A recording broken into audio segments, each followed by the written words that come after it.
Yo, what up mga lods? For today's video, itatopic natin kung ano nga ba yung mga new update ni Farlight 84. So, start natin sa rank mga lodi. Ito yung bagong rank natin mga lods. Galing tayo ng Ace. Ngayon, ang rank natin is Gold 2. Ito na nga mga lodi. The next one is yung sa avatar natin mga lodi. Sa avatar natin, before pwede natin ilagay is yung kung ano yung mga free ni Farlight 84 is na avatar mga lodi. Ito nga yun. Ngayon mga lodi, pwede na natin ilagay yung kung anong gusto nating avatar. Pwede yung picture mo or yung logo mo. Ako, inilagay ko is yung logo ko mga lodi, yung Primo Gaming. And then, meron tayong marireceive na frame mga lodi, yung tinatawag nating Colonel Capsular Season 11. Dahil Season 11 na tayo dito sa Farlight 84 mga lodi. Now, proceed tayo sa Heroes.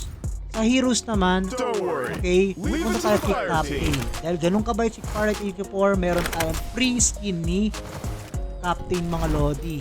Ito yung, syempre, Savior mga lodi. The next one is, punta tayo sa event. Sa events naman mga lodi, ito yung bagong skin ni Maggie.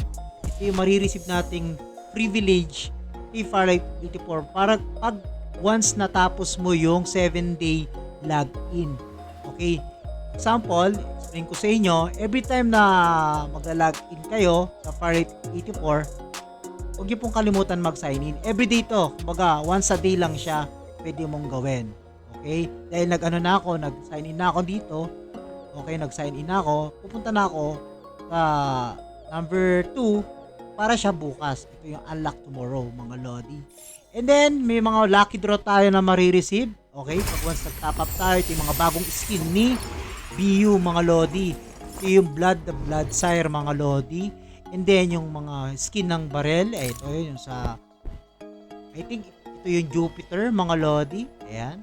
So, may mga bagong skin, napakagandang skin, no? Shit, sulit talaga yung bagong update ni Farlight 84. Kapag once nag-top up ka, all good, walang talo, panalo mga lodi. Okay, sana nagustuhan nyo itong video na to mga lods. Huwag nyo pong kalimutan mag-subscribe sa aking YouTube channel, Prim TV. And then yung aking TikTok account is Primo Gaming 3 mga lods. Nag-i-stream na rin tayo doon, nag-upload na tayo ng mga videos doon related dito sa Farlight 84. Especially sa aking Facebook account, Primo. Ayan, sana wag po kayong magsawang sumuporta sa akin sa daily stream ko, sa mga uploads video ko. Hanggang sa muli mga lodi. Peace out. Sheesh.